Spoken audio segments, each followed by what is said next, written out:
Každý záhradkár vie, že popol z dreva je poklad, však? Lacné, ekologické hnojivo plné draslíka a vápnika.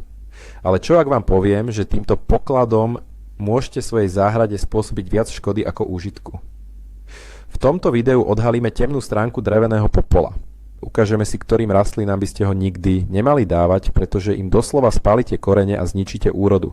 Zostaňte s nami až do konca a zistíte, ako sa vyhnúť najčastejším chybám a ako popol používať naozaj správne a bezpečne. Veríte, že aj vaše obľúbené zemiaky môžu byť v ohrození?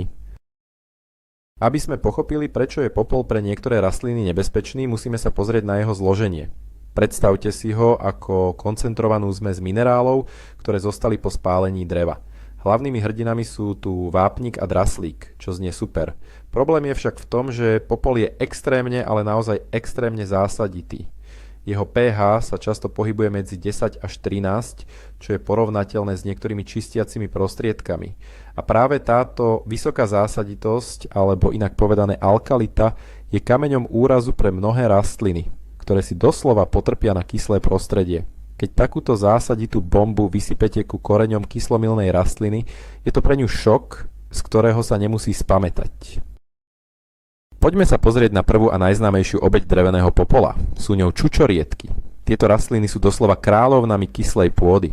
Pre svoj zdravý rast a bohatú úrodu potrebujú pôdu s pH medzi 4,5 až 5,5. Ak im doprajete dávku popola, pH pôdy prudko stúpne. Čo sa stane potom? Pri vysokom pH čučoriedka stráca schopnosť prijímať kľúčový mikroelement, železo. Aj keď je železa v pôde dostatok, pre rastlinu sa stane nedostupným. Tento stav sa nazýva chloróza a prejavuje sa typickým žltnutím listov, pričom žilnatina zostáva zelená. Rastlina slabne, prestáva rásť, netvorí plody a nakoniec môže úplne odumrieť. Predstavte si to, ako by ste sedeli pri plnom stole jedla, ale nemohli ste ho zjesť. Presne tak sa cíti čučoriedka v pôde s popolom. Veľmi podobne sú na tom aj ďalšie klenoty našich záhrad, rododendrony a azalky.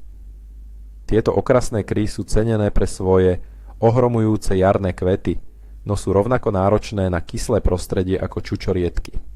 Ich ideálne pH sa pohybuje v rozmedzi od 4,5 do 6. Aplikácia popola v ich blízkosti spôsobí rovnakú katastrofu.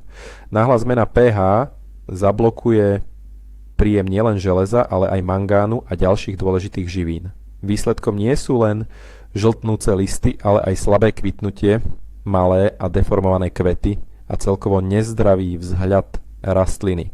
Ak chcete, aby vaše rododendrony a azalky boli pýchou záhrady, popol je pre ne tabu.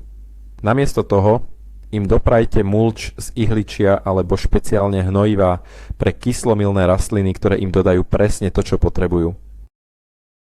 Do tejto skupiny kyslomilných rastlín neodmysliteľne patria aj vresy a vresovce. Tieto rastliny evokujú pohľad na divoké, nehostinné vresoviská, ktorých pôda je prirodzene kyslá a chudobná na živiny. Práve na tieto podmienky sú dokonale adaptované. Ak sa pokúsite vylepšiť im pôdu pridaním zásaditého popola, spravíte pravý opak. Pre vresy a vresovce je to ako presťahovať rybu z vody na púšť. Popol kompletne zmení chemické zloženie pôdy a zničí mykorízne huby, s ktorými korene týchto rastlín žijú v symbióze a ktoré im pomáhajú prijímať živiny. Rastliny začnú chrádnuť, hnednúť a schnúť. Ak si chcete vytvoriť krásne vresovisko, zabudnite na popol a radšej použite rašelinu, piesok a kôru, aby ste napodobnili ich prirodzené prostredie. Teraz prichádza veľké prekvapenie pre mnohých záhradkárov. Zemiaky. Možno ste počuli, že popol je pre zemiaky dobrý kvôli draslíku, ktorý podporuje tvorbu hľúz. To je síce pravda, ale je tu jeden obrovský háčik. Zemiaky síce tolerujú širšie rozpätie pH, no najlepšie sa im darí v mierne kyslej pôde z pH okolo 6. Prečo? Pretože v zásaditejšom prostredí, ktoré vytvorí práve popol, sa extrémne darí baktérii s názvom Streptomyces scabies. Táto baktéria spôsobuje nepríjemné ochorenie, známe ako obyčajná chrastavitosť zemiakov. Na hľuzách sa vytvárajú drsné korkovité škvrny, ktoré nielenže vyzerajú škaredo, ale môžu byť bránou pre ďalšie infekcie a znižujú skladovateľnosť zemiakov. Takže hoci ste chceli úrode pomôcť, v skutočnosti ste vytvorili ideálne podmienky pre chorobu, ktorá vám ju znehodnotí. Ďalším komplikovaným prípadom sú paradajky. Tu je situácia o niečo zložitejšia. Paradajky majú rady pôdu bohatú na vápnik a draslík, takže malé, naozaj veľmi malé množstvo popola im teoreticky nemusí uškodiť, ak je vaša pôda kyslá. Avšak problém nastáva, ak to s popolom preženiete. Nadbytok draslíka z popola a zároveň vysoké pH pôdy môžu spôsobiť konkurenčný boj živín a zablokovať príjem vápnika. A nedostatok vápnika vedie k veľmi známemu problému – hnilobé špičiek plodov. Určite to poznáte, tešíte sa na krásnu červenú paradajku a na jej spodnej časti nájdete škaredú, čiernu, vpadnutú škvrnu. Toto je fyziologická porucha, spôsobená práve nedostatkom dostupného vápnika. Takže aj keď ste chceli dobre, nadmerným pridávaním popola ste paradoxne spôsobili nedostatok inej dôležitej živiny. Sladké a šťavnaté jahody sú ďalšou plodinou, ktorá nemá popol v láske. Podobne ako čučoriedky, aj jahody preferujú mierne kyslú pôdu s pH v rozmedzi 5,5 až 6,5. V zásaditej pôde, ktorú popol vytvára, trpia podobnými problémami, najmä chlorózou spôsobenou nedostatkom železa a mangánu. To sa prejaví nielen na zdraví listov a celej rastliny, ale aj priamo na úrode. Plody môžu byť menšie, menej sladké a rastlina ich vytvorí menej. Koreňový systém jahôd je pomerne plytký a citlivý a priamy kontakt s koncentrovaným zásaditým popolom ho môže doslova poškodiť. Ak snívate o bohatej úrode sladkých jahôd, siahnite radšej po komposte, dobre vyzretom hnoji alebo špeciálnych hnojivách pre jahody a popol si nechajte na inej časti záhrady. Do rodiny bobuľovín, ktorým popol nerobí dobre, patria aj maliny a černice. Tieto rastliny síce nie sú také extrémne náročné na kyslosť ako čučoriedky, no najlepšie prosperujú v pôde s pH okolo 6. Zvýšenie pH nad 7, čo popol ľahko dokáže, pre ne znamená stres. Prejavuje sa to opäť žltnutím listov, teda chlorózou, ktorá signalizuje, že rastlina nedokáže prijať dostatok železa. To vedie k slabšiemu rastu nových výhonov, ktoré sú kľúčové pre úrodu v nasledujúcom roku. Rastliny sú celkovo slabšie, náchylnejšie na choroby a škodcov a úroda je nižšia. Okrem toho, korene malín a černíc sú citlivé na vysokú koncentráciu solí, ktoré popol taktiež obsahuje. Takže kombinácia vysokého pH a obsahu solí je pre ne naozaj nebezpečná. Hortenzie sú fantastickým a vizuálne jasným príkladom toho, čo dokáže pH pôdy. Najmä u druhu hydrangii, makrofila, farba kvetov priamo závisí od kyslosti pôdy a dostupnosti hliníka. V kyslej pôde z pH pod 6 sú kvety modré, pretože rastlina dokáže ľahko prijímať hliník. V neutrálnej až zásaditej pôde z pH nad 7 sa príjem hliníka blokuje a kvety sú ružové až červené. Ak teda túžite po nádherných sítomodrých kvetoch hortenzie a pridáte k nej popol, dosiahnete presný opak. Popol prudko zvýši pH, zablokuje hliník a vaše modré hortenzie sa v nasledujúcej sezóne sfarbia do ružova alebo budú mať len nevýraznú vyblednutú farbu. Popol je teda doslova nástroj, ktorým môžete zmeniť farbu kvetov, ale väčšinou nechceným smerom. Možno by vás to nenapadlo, ale ani väčšina ihličnanov, ako sú borovice, smreky či jedle, neocení dávku popola. Tieto stromy sú prispôsobené na život v lesoch, kde sa pod nimi vytvára hrubá vrstva opadaného ihličia. Toto ihličie sa pomaly rozkladá a vytvára prirodzene kyslé prostredie, ktoré je pre ich korene ideálne. Pridanie zásaditého popola naruší túto krehkú rovnováhu. Zmení k pH pôdy, čo môže poškodiť citlivé koreňové vlásočnice a narušiť symbiózu s mykoríznymi hubami, ktoré sú pre zdravie stromu nevyhnutné. Oslabený strom je potom náchylnejší na napadnutie škodcami, ako je napríklad likožrút alebo na rôzne hubové ochorenia. Preto je lepšie nechať prírodu pracovať a do okolia ihličnanov popol vôbec nepridávať. Paprade sú ďalšou skupinou rastlín, ktoré sú synonymom pre lesné, tienisté a vlhké prostredie. Ich prirodzeným domovom je pôda bohatá na humus a organickú hmotu, ktorá je zvyčajne mierne kyslá. Popol je pre ne hotová pohroma. Jeho chemické zloženie a štruktúra sú presným opakom toho, čo paprade potrebujú. Vysoká alkalita a obsah solí môžu spáliť ich jemný a krehký koreňový systém. Navyše, popol má tendenciu zhutňovať pôdu a vytvárať na povrchu škrupinu, ktorá bráni prenikaniu vody a vzduchu ku koreňom. Pre rastliny, ktoré milujú kypru a vzdušnú pôdu, je to smrteľná kombinácia.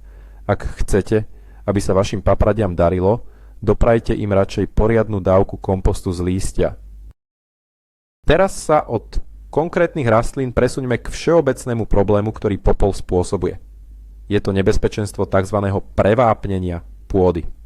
Aj rastliny, ktoré majú rady neutrálnu alebo dokonca mierne zásaditú pôdu, môžu byť poškodené nadmerným množstvom popola.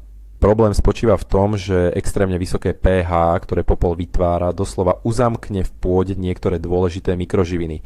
Aj keď sú tieto živiny v pôde prítomné, stanú sa pre rastliny chemicky nedostupnými. Týka sa to najmä železa, mangánu, zinku a bóru. Ich nedostatok sa prejavuje rôznymi symptómami, od žltnutia listov až po deformácie plodov a celkové chradnutie rastliny. Preto je popol potrebné používať s veľkou opatrnosťou a v malých dávkach aj pri rastlinách, ktoré zásaditú pôdu tolerujú. Okrem vysokého pH sa v popole skrýva aj ďalší problém a tým je obsah soli. Popol je v podstate zmes minerálnych solí, najmä uhličitánov a oxidov. Keď sa tieto soli rozpustia vo vode v pôde, zvyšujú jej celkovú salinitu. Čo to znamená pre rastlinu? Vysoká koncentrácia soli v pôde funguje na princípe osmózy. Voda sa začne pohybovať z prostredia s nižšou koncentráciou soli, teda s koreňou rastliny, do prostredia s vyššou koncentráciou, teda do pôdy. Výsledkom je, že rastlina stráca vodu cez korene, aj keď je pôda vlhká. Doslova ju to vysušuje zvnútra. Tento jav sa často označuje ako spálenie koreňov. A je to priame fyzické poškodenie, ktoré môže byť pre rastlinu fatálne, najmä ak ide o mladé sadenice. Často sa stretávame s mýtom, že starý, odležaný alebo dažďom prepláchnutý popol je bezpečnejší. Je to však naozaj tak? Odpoveď je nie úplne. Je pravda, že voda dokáže z popola vyplaviť časť vysoko rozpustného draslíka vo forme potaše, ktorá je veľmi žieravá. Avšak to, čo v popole zostáva a čo je hlavnou príčinou jeho vysokej alkalinity, je uhličitán vápenatý a uhličitán horečnatý. Tieto zlúčeniny sú menej rozpustné a zostávajú v popole dlhú dobu, udržiavajúc jeho pH na vysokej úrovni. Takže aj keď je odležaný popol o niečo menej agresívny ako čerstvý, stále je silne zásaditý a pre kyslomilné rastliny absolútne nevhodný. Nespoliehajte sa na to, že čas alebo dážď urobia popol bezpečným pre všetky rastliny. Teraz jedna mimoriadne dôležitá výstraha. Nikdy, ale naozaj nikdy nepoužívajte v záhrade popol, ktorý nepochádza z čistého, chemicky neošetreného dreva. Ak spaľujete malované drevo, lakované drevo, drevotriesku, MDF dosky, preglejku alebo impregnované palety, popol z nich je toxický odpad. Môže obsahovať ťažké kovy ako olovo, kadmium, chróm, arzén a ďalšie nebezpečné látky z lepidiel, farieb a konzervačných prípravkov.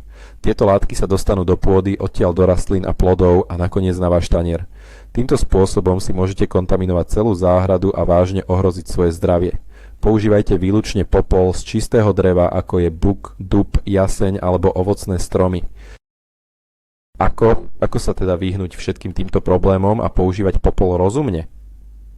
Najlepším priateľom každého záhradkára by mal byť test pH pôdy. Je to jednoduchá a lacná pomôcka, ktorú kúpite v každom záhradkárstve. Môžete použiť indikačné papieriky, roztoky alebo jednoduché digitálne merače. Predtým, ako sa rozhodnete použiť akékoľvek hnojivo alebo vylepšenie pôdy, vrátane popola, zmerajte si pH. Ak zistíte, že vaša pôda je už zásaditá, pH nad 7, na popol úplne zabudnite. Ak je neutrálna, okolo 7, používajte ho len veľmi striedmo. A ak je kyslá, pod 6,5, môžete ho opatrne použiť pri rastlinách, ktoré to ocenia. Testovanie namiesto hádania je kľúčom k úspechu. Keď už viete, kam popol nedávať, poďme si povedať, kde naopak môže byť užitočný. Existuje mnoho rastlín, ktoré preferujú neutrálnu až mierne zásaditú pôdu. Popol ocení napríklad hĺubová zelenina, ako je kapusta, kel, kaleráb, karfiol alebo brokolica. Pomáha im predchádzať chorobe zvanej nádorovitosť hĺubovín, ktorá sa šíri práve v kyslých pôdach. Taktiež cibula, cesnak a pór majú rady mierne zásadité prostredie. Popol môžete opatrne pridať aj k niektorým kôstkovinám, ako sú slivky či čerešne. Kľúčové je však množstvo. Nikdy nesypte popol priamo k stonke rastliny a nikdy nevytvárajte hrubé vrstvy. Stačí jemný poprašok, ako keby ste si jedlo pudrovali cukrom a následne ho jemne zapracovať do pôdy. Ak máte veľa popola a neviete čo s ním, existuje jedno bezpečné a veľmi efektívne riešenie. Pridajte ho do kompostu. Kompostovací proces je zázračný v tom, že dokáže neutralizovať extrémy. Vysoká alkalita popola sa v komposte postupne znižuje a jeho cenné minerály, draslík a vápnik sa viažu na organickú hmotu. Tým sa stávajú pre rastliny ľahšie dostupnými a nehrozí riziko chemického šoku alebo spálenia koreňov. Dôležité je opäť dodržať správny pomer. Na 1 meter kubický kompostu by ste nemali pridať viac ako 2 až 3 kg popola. Pridávajte ho v tenkých vrstvách a dobre premiešajte s ostatným materiálom. Výsledný kompost bude výživnejší a bude mať vyváženejšie pH. Veľmi často sa popol odporúča ako ekologický prostriedok proti slizniakom a slimákom. A áno, funguje to. Popol vytvára suchú a drsnú bariéru, ktorá týmto mäkkýšom sťažuje pohyb a vysušuje ich sliz. Problém je v tom, že táto ochrana je veľmi dočasná. Po prvom daždi alebo rannej rose sa popol zmení na kašovitú hmotu a stratí svoj účinok. Navyše, ak vytvoríte ochranný kruh z popola okolo citlivej rastliny, napríklad šalátu, a dážď ho splaví ku koreňom, môžete rastline viac uškodiť ako pomôcť. Preto je táto metóda vhodná len ako krátkodobé riešenie v suchom počasí a treba dávať pozor, aby sa popol nedostal k rastlinám, ktoré ho neznášajú. Čo teda použiť pre kyslomilné rastliny, keď je popol zakázaný? Našťastie existuje veľa skvelých alternatív. Ideálnym mulčom pre čučoriedky, rododendrony a vresy je kôra alebo štiepka z ihličnatých stromov. Pri svojom rozklade mierne okysluje pôdu. Skvelé sú aj opadané listy z duba alebo ihličie, ktoré môžete zapracovať do pôdy alebo použiť ako mulč. Vynikajúcim zdrojom živín a zároveň prostriedkom na okyslenie je kávová usadenina. Môžete ju primiešať do kompostu alebo v tenkej vrstve aplikovať priamo k rastlinám. A samozrejme, na trhu existuje široká škála špeciálnych organických a minerálnych hnojív určených priamo pre kyslomilné rastliny, ktoré im dodajú presne to, čo potrebujú, bez rizika poškodenia. Na záver si to zhrňme do rýchleho zoznamu nikdy viac. Takže popol z dreva nikdy nedávajte k čučoriedkám, rododendronom, azalkám, vresom a vresovcom. Vyhnite sa mu pri hortenziách, ak chcete, aby kvitli na modro. Buďte extrémne opatrní pri zemiakoch, aby ste si neprivodili chrastavitosť, a pri paradajkách, aby ste nespôsobili hnilobu plodov. Jahody, maliny, černice a väčšina ihličnanov vám za popol tiež nepoďakujú. Pamätajte, že hlavným problémom nie je popol ako taký, ale jeho extrémne vysoké pH a obsah soli. Zlaté pravidlo znie, ak si nie ste istí, radšej ho nepoužite. Alebo ešte lepšie, najprv si otestujte pôdu. Takže, ako vidíte, drevený popol je ako oheň. Dobrý sluha, ale zlý pán. Zatiaľ čo môže byť obrovským prínosom pre vašu kapustu či cibulu, pre vaše milované čučoriedky, rododendrony či dokonca zemiaky, môže znamenať rýchly koniec. Najväčším prekvapením je asi to, ako ľahko môžeme zničiť úrodu zemiakov alebo zabrániť vstrebávaniu živín u paradajok neuváženým hnojením. Kľúčom je poznať pH vašej pôdy a potreby vašich rastlín. Nesypte popol bezhlavo len preto, že je to tradičná rada. Moderné záhradkárstvo je o pochopení chémie za tým všetkým. Ďakujeme, že ste s nami zostali až do konca. Ak ste sa naučili niečo nové a toto video vám pomohlo ochrániť vašu záhradu, nezabudnite nám dať palec hore a odoberať náš kanál, aby vám neušli ďalšie tipy. Kliknite aj na zvonček pre všetky upozornenia. A teraz otázka pre vás, akú najväčšiu chybu ste kedy v záhrade spravili vy?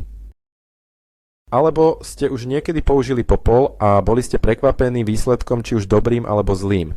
Podelte sa o svoje príbehy v komentároch. Tešíme sa na ne.